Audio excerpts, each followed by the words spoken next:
Hey, what's up everybody? All right, so let's get into bar chords. And I know that I've done this video a decent amount before. I just wanted to do an updated one, sort of getting into the main issue when it comes to bar chords. And again, this isn't just from teaching. This is definitely from remembering, learning this stuff. And going through like my own troubles there is when we're sort of looking like just at this A bar chord, right? The way our brain immediately starts to think about it is, oh man, I gotta press that down so hard to hold down all the strings, right? And it's just not that easy to do, right? Not only that, I mean, you're gonna like lose so much strength so quickly from like overexerting to try to squeeze that down the whole time, especially depending on what kind of guitar you have, what size strings, you know, how high the action is, etc. So let's go a different way. And the reason that I want to go in this different direction is you're going to lose the stretch with these fingers, right? If you're really focused on that first finger, these fingers start to pull back a little bit, can't get up in the fret appropriately, don't have the same amount of strength to press as they would if we're a little bit more careful. So let's get into this new way of thinking the bar chords, which is thinking of the upper fingers first. So if I just have my A bar chord, what I want you guys to do, just play, and we can move it up here. Actually, let's do that. Let's move it up to C just on this 8th fret, right? Just to give us a little bit more leeway with the smaller frets, okay? So now we're just gonna do the 10, and the 9, all right? Once those come nice and clear, none of those sounds, right? None of that clicking or none of that buzzing. And then all I want you to do from there is just lay your first finger down lightly, right? You'll get that sound on both the top string and the bottom strings.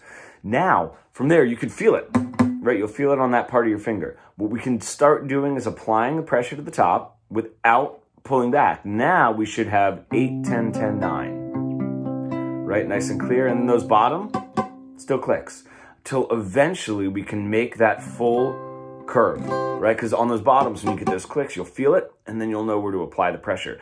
If I play this chord and I take these fingers up, I'm not pressing down that hard here. There's a little bit of a curve.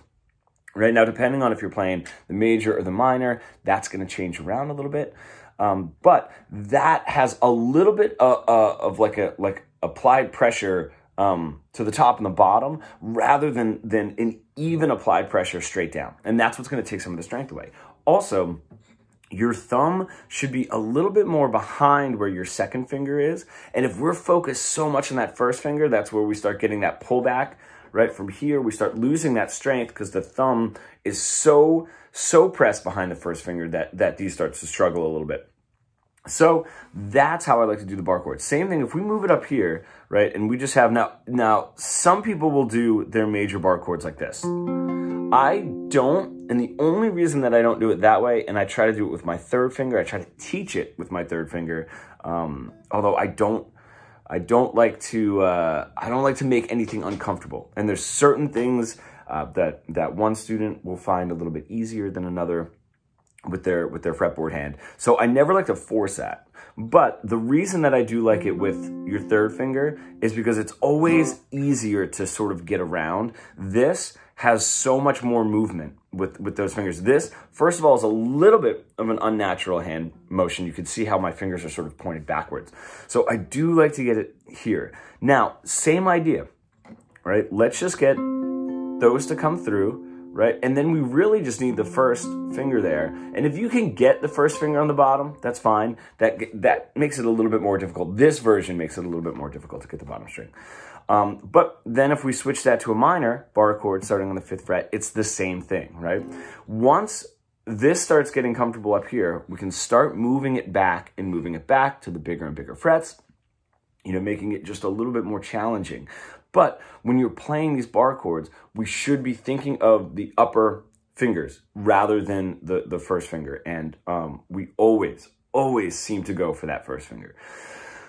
So that is like the bar chord lesson. That is the easiest way. The one thing that I know that we talk about a lot on this channel too, about like musculature and not overexertion. If we are overexerting with that first finger, we have so much strength to get loosen up, right? So we're tensed up so much that we have to then loosen up just to move our hand and then go back to that much strength. That is just such a wide gap, where if we're a little bit more relaxed and more focused on those strings and just letting that first finger fall, going from one chord to the next isn't as difficult. This eventually, once it's not as much of a strength game as it is a little bit more of a dexterity game and a little bit more of just sort of figuring out where to apply the pressure. This